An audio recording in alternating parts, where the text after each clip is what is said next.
Hi, I'm Andy. Thanks for watching. This video we're going to talk about proper airflow on a GE side-by-side refrigerator. What I mean by proper airflow, it's a circular pattern of air between the refrigerator and the freezer section. Now the first thing to understand is your refrigerator section gets its cold air from the freezer section. So if your freezer section is struggling to keep up or it's not maintaining temperature, your refrigerator is not far behind either. But the path of the air, what happens is there's the fan at the top of the freezer, and it's at the top side of the evaporator, and it's sucking air across that evaporator. So it's cooling the air as it does that. It enters the refrigerator through a hole in between the refrigerator and the freezer section. Now, there's a door there that opens and shuts via a motor. It's called a damper motor. So that damper door will open up. It allows air to be pushed into the refrigerator section.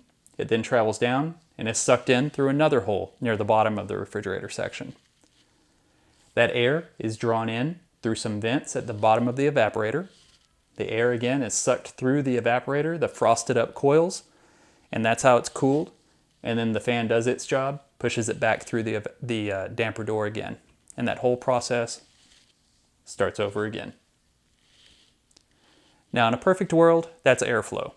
In the real world, what happens is people keep food in their refrigerator and their freezer. Food will get placed in front of the vents. That's going to block airflow. As you can imagine, if you don't have that circular pattern where the air is constantly getting cooled, your refrigerator section will eventually get too warm. Or you may have foods that will freeze on the top because they're getting too cold. Also, people may place food in front of these bottom vents on the evaporator wall. Again, that's going to cause the same issue. It's restricting airflow. But that, in a nutshell, is proper airflow on a GE side-by-side refrigerator. Hope the information helps. Please let me know if you do have any questions. And if you have not already done so, please be sure to subscribe. Helps a lot. See you next time.